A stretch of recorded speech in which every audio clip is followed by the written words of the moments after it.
Hello दोस्तों, कैसे हैं आप सब। उम्मीद करता हूँ आप सब अच्छे होंगे। एक बार फिर से आप सभी का स्वागत है आपके अपने चैनल जीएस प्रिपरेशन भाई हिमांशु सिंह में। तो जैसा कि आपको पता है, हमारा लिंग, वचन और काल, ये तीनों टॉपिक हमारे खत्म हो चुके हैं। आज हम बात करेंगे कारक टॉपिक पे, जो कि हमारा लेक्चर 1 रहेगा।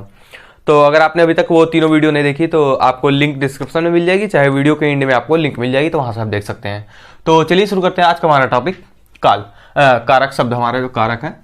तो अगर हम इसके कारक शब्द का टॉपिक के इसके हम अर्थ की बात करें कारक का, तो इसको अगर हम दो भागों में तोड़ते हैं, तो पहला हमारा भाग निकल के आता है कार, दूसरा निकल के आता है का। अगर हम कार शब्द की अर्थ की बात करें, तो कार शब्द का जो अर्थ होता है वो होता है कार्य को, और का की बात करें तो इसका अर्थ निकल कर आता है करने वाला।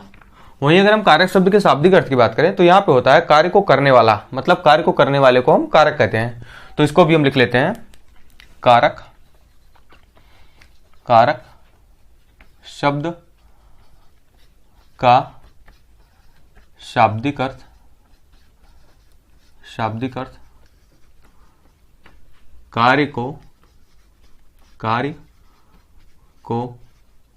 करने वाला होता है। तो मतलब हमारा कारक शब्द का शाब्दिक अर्थ निकल के आ रहा है कार्य को करने वाला, ठीक है। वहीं हम कारक शब्द की परिभाषा की बात करें, तो परिभाषा हमारी ये है कि संज्ञा या सर्वनाम के जिस रूप से, संज्ञा या सर्वनाम के जिस रूप से उसका संबंध वाक्य के किसी दूसरे शब्द के साथ प्रकाशित होता है, उसे कारक कहते हैं। मतलब संज्ञा या सर्वनाम का संबंध वाक्य के किसी दूसरे शब्द के साथ प्रकाशित होता है, तो उसे हम कारक कहते हैं। वहीं हम दूसरे परिभाषा की बात करें, दूसरी परिभाषा हमारी यह है कि पदों को जोड़ने का कार्य करने वाला पद कारक कहलाता है। मतलब कि दो पदों को आपस में जोड़ने का कार्य जो करता है, उसको हम कारक कहते हैं। अगर हम कारक के भेद की बात करें, तो कारक के 8 भेद होते हैं। तो कारक के टोटल 8 भेद होते हैं। वहीं हम बात करें कि इसके और भी भेद होते हैं, मतलब 6 भी भेद माने, बहुत सारे लोगों ने 6 भेद माना है। तो कैसे माना उसको हम देखते हैं। हम बात करते हैं कारकों के भेद की, तो कारक के 8 भेद होते हैं। यहाँ पे दिया गया है कारक के 8 भेद होते हैं, लेकिन आचार्य किशोरीदास वाजपेयी के अनुसार, किशोरीदास वाजपेयी ने हिंदी के कारकों की संख्या संस्कृत के समान 6 मानी है। मतलब आचार्य किशोरीदास वाजपेयी इस 8 भेद को नहीं मानते हैं। उन्होंने कहा है कि संस्कृत के अनुसार इसके भी 6 भेद होते हैं। क्यों? क्योंकि इनका मानना था, इनका मानना था कि मतलब जो संबंध और संबोधन कारक होते हैं, इनका मतलब ये, इनका व्यवहार तो कारकों की तरह होता है, लेकिन ये मूल कारक नहीं होते हैं। तो इसको भी हम लिख लेते हैं, इनका मानना था कि संबंध तथा संबोधन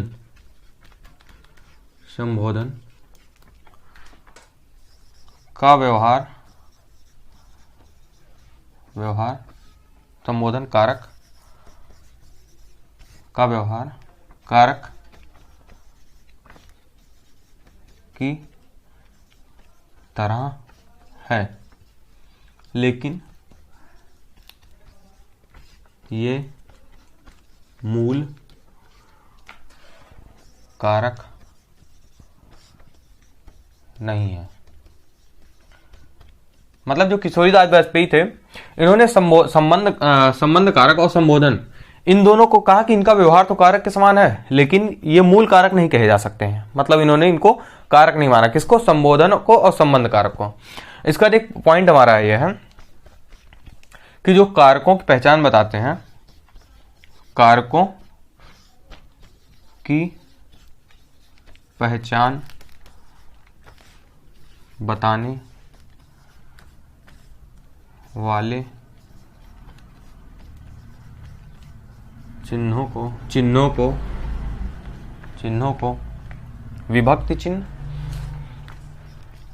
विभक्ति चिन्ह या कारक चिन्ह या परसर्ग कहते हैं। इसको सबसे ज्यादा इंपॉर्टेंट रखिए, परसर्ग कहते हैं। मतलब कारकों की जो पहचान बताने वाले चिन्ह है, मतलब जो कारक के पहचान बताने से कि कर्ता ने, तो इसका एक चिन्ह हो गया ने। तो जो पहचान कर बताने वाले चिन्ह हैं उनको हम विभक्ति चिन्ह कहते हैं, चाहे कारक चिन्ह कहते हैं और चाहे परसर्ग कहते हैं। इसको तो एकदम याद रखिए, क्योंकि एग्जाम में पूछता भी है कि कारक का दूसरा कारक पदों के जो पहचान बताते हैं उनको क्या कहते हैं, तो परसर्ग ऑप्शन में दे देगा, तो इस टाइप से रहता है। अब हम बात कर लेते हैं इसके जो कुछ शर्त होती है मतलब कि किन किन शब्दों को हम कारक कहते हैं, मतलब कारकों की पहचान कैसे होती है, तो उसको हम उस शर्त की हम बात कर लेते हैं। तो कारक और कारक चिन्हों को लेकर हमारे पास दो शर्तें हैं, तो हम चलिए शर्तें देखते हैं। पहली क्या है, पहली शर्त हमारी ये है कि प्रत्येक कारक की अपनी एक निश्चित विभक्ति होती है। मतलब क्या होता है कि प्रत्येक हर एक कारक की अपनी एक निश्चित विभक्ति होती है, लेकिन यदि दो कारकों की विभक्ति चिन्ह समान है तो उनका व्यवहार देखकर कारक की पहचान की जाती है। मतलब कि अगर दो कारकों का हमारा समान निकल गया विभक्ति चिन्ह, तो उनको हम देखते हैं कि उनका जो है व्यवहार कैसा है, तो व्यवहार देखकर उन कारक की पहचान की जाती है। और हमारा दूसरी शर्त क्या है, दूसरी शर्त हमारी यह है कि एक वाक्य में एक से अधिक कारक हो सकते हैं। मतलब क्या होता है कि एक वाक्य में एक से अधिक कारक हो सकते हैं, लेकिन एक स्थान पर एक ही कारक माना जाता है, लेकिन एक स्थान पर एक ही कारक माना जाता है। इसके अलावा दो कारक नहीं मान सकते एक ही स्थान पर कि हम दो कारक मान लें।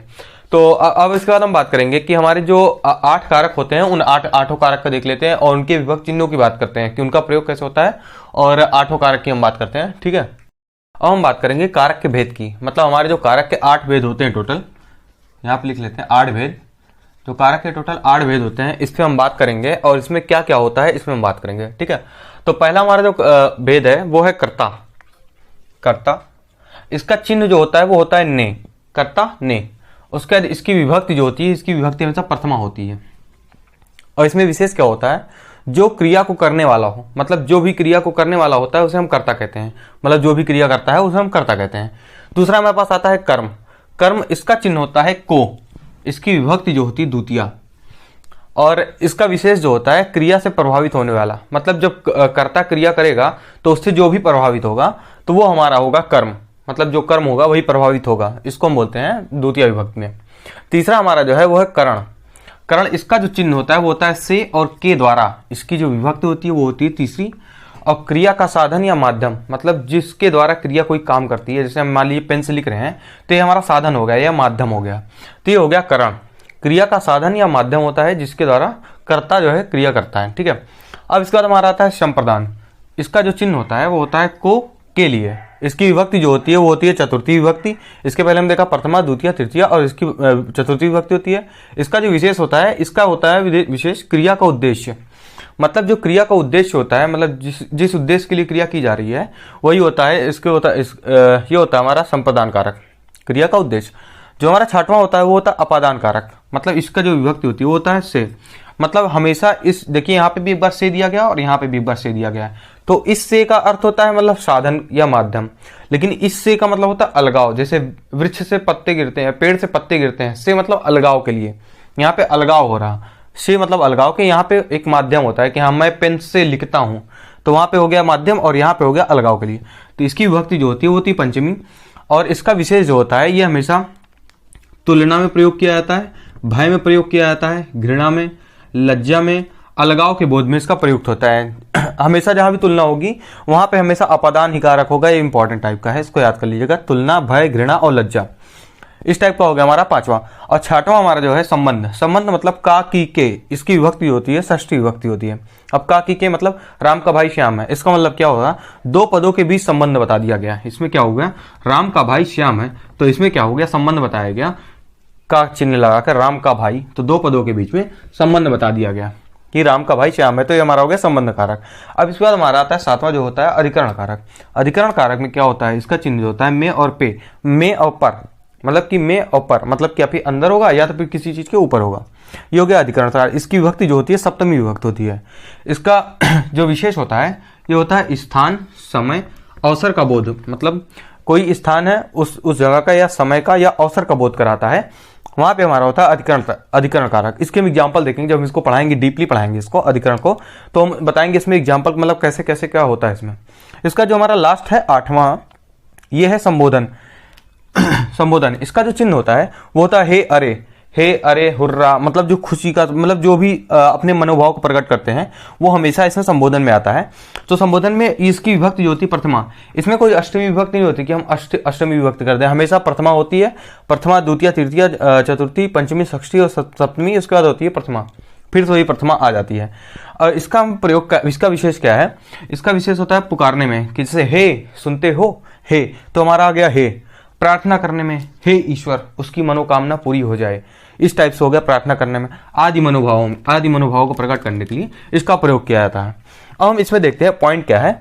पॉइंट हमारा यह है कि संबंध कारक और जो संबोधन कारक है, संबंध और संबोधन, इसके लिए हम एक नोट लिख देते हैं यहाँ पे, नोट, इसको मिटा देते हैं थोड़ा थोड़ा। इसकी नोट हमारी ये है कि इन दोनों को, इसको नहीं, सिर्फ जिस पे स्टार लगा हुआ है, स्टार के लिए हमारा नोट्स यहाँ पे ये है कि किशोरी दास जी ने इनको कारक नहीं माना है, इनको कारक नहीं माना है। मतलब हमारा नोट क्या है यहाँ पे कि किशोरी दास जी ने संबंध को और संबोधन को, इनको कारक नहीं माना है। ये हमारा हो गया आज का टॉपिक कंप्लीट। तो इसके बाद जो हम बात करेंगे, इसके बाद हम बात करेंगे विभक्ति, मतलब विभक्ति कितने प्रकार की होती है और कैसे होती है, और बाकी हम इसके बाद एक एक इस पे कारक पे चर्चा करेंगे, कर्ता का जो एग्जाम्पल को लेकर अच्छे से इसको समझाएंगे। तो ठीक है, आज के लिए इतना सही है। ठीक है, तो आज का हमारा टॉपिक कंप्लीट होता है, तो अपना ख्याल रखिएगा। तो मिलते हैं नेक्स्ट टॉपिक में। जय हिंद।